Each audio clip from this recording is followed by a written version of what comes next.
Videos कल social media पर post किए और उन वीडियोस के जरिए वो ये दिखा रहे हैं कि ये देखिए बक्से भर भर के फॉर्म 6 पड़े हुए हैं, जबकि नियम ये कहता है कि एक व्यक्ति, कुछ तादाद है उसकी कि इससे ज्यादा 50, एक व्यक्ति 50 से ज्यादा फॉर्म नहीं भर सकता।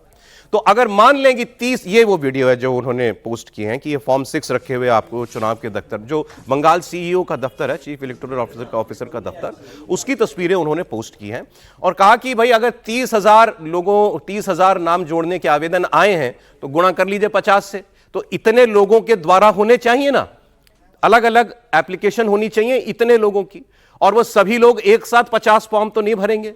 तो मतलब अलग अलग दिनों पर अलग अलग डेट में और इतने सारे लोगों के आवेदन आने चाहिए। लेकिन हम तो ये देख रहे हैं कि बक्से भर के पहले से प्री फिल्ड फॉर्म है, उन्होंने कहा पहले से भर के रखे हुए हैं। वो आरोप ये लगा रहे हैं कि किसी ने शिकायत नहीं की है। ये भाजपा जो है वो पहले से फॉर्म भर के चुनाव आयोग के दफ्तर पहुंचा चुकी है और चुनाव आयोग ये नाम जोड़ देगा। यह आरोप उन्होंने बीजेपी पे भी लगाया और टीएमसी के ऊपर भी उनका ये इल्जाम है। और फिर उन्होंने इसकी बड़ा तफसील से बताया कि मैं तो एक पार्टी मीटिंग में था और मुझे फोन आया कि सर आज जल्दी आइए, यहाँ बहुत बड़ी गड़बड़ी हो रही है, चुनाव आयोग पहुंचिए। मैं चुनाव आयोग पहुंचा और वहां जाकर के मैंने ये देखा और मैंने इसका वीडियो बनाया और वो मैंने डाला। आप उनकी अभिषेक बनर्जी की बात सुनिए। যা বলবে দিল্লির প্রভুরা, নরেন্দ্র মোদী, অমিত শাহ যা বলে দেবে তাই করবে। ফর্ম 6 ফিল আপ করে জোর জবরদস্তি বিহার ইউপির ভোটার ऐड করে তৃণমূল কংগ্রেসকে হারাতে হবে। কিছু नाम डिलीट करो। बंगाल की 1 करोड़ 20 लाख लोगों को आप लॉजिकल डिस्क्रिपेंसी में डाल के रखे और जोर जबरदस्ती उनका नाम काटने का प्रयास किया गया। दिक्कत इसलिए बंगाल में हो रहा है। तो अब इस मामले में क्या सच्चाई है, इसकी बात हम लोग करेंगे।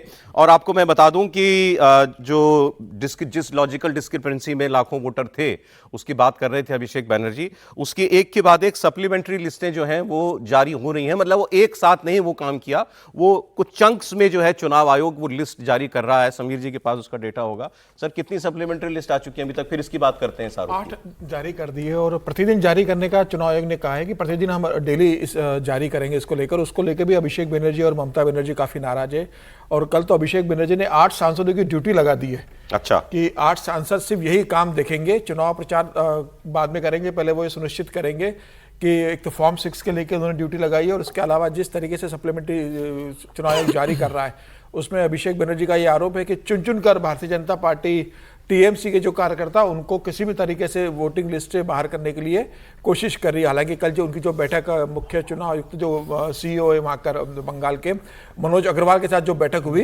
बैठक अकेले के साथ होना तय था, लेकिन अभिषेक बनर्जी अपने साथ अपनी पूरी टीम लेकर जाते हैं।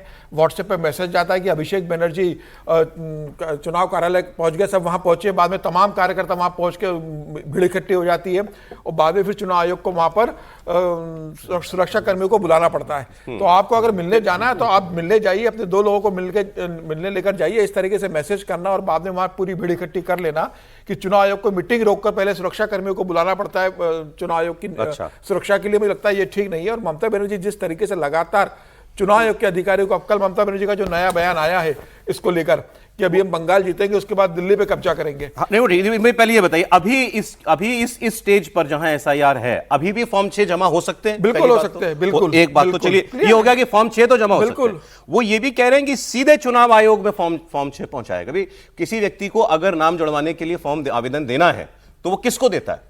नहीं तो वो सीधे चुनाव आयोग को तो नहीं देगा, चुनाव आयोग को तो नहीं देगा, वो वहां पे जो अधिकारी है उसको, जिसकी ये लोग को देगा, उसको देगा, बीएलओ को देगा। ठीक है, वो ये कह रहे हैं कि ये फिजिकल फॉर्म सीधे चुनाव आयोग पहुंचाएगा। एक बात फिर वो जो मैं आपसे कह रहा था, सर ने बताया 50 आदमी एक फॉर्म जमा कर सकता है, तो वो कह रहे हैं कि फिर कम से कम 600 लोग होने चाहिए कि जिन्होंने ये फॉर्म भरे हो, मिनिमम 600 लोग, वो भी अलग अलग डेट के होने चाहिए। कह रहे हैं लेकिन ये एक साथ भर के रखे हुए हैं। उन्होंने कहा, ये भी कहा है कि 6 घंटे के अंदर ये हुआ है। जो ये 30,000 का जो नाम आ रहा है, उनका कहना है कि 6 घंटे के अंदर ये 30,000 फॉर्म जो है वो वहां पर रख दिए गए थे। अब वो बीएलओ के थ्रू वहां पर आया या फिर सारे लोग चुनाव आयोग में जाकर के वो 30,000 का बंडल किसी एक व्यक्ति ने सौंपा। इसलिए उनकी मांग ये है कि आप सीसीटीवी का हमको फुटेज दिखा दीजिए।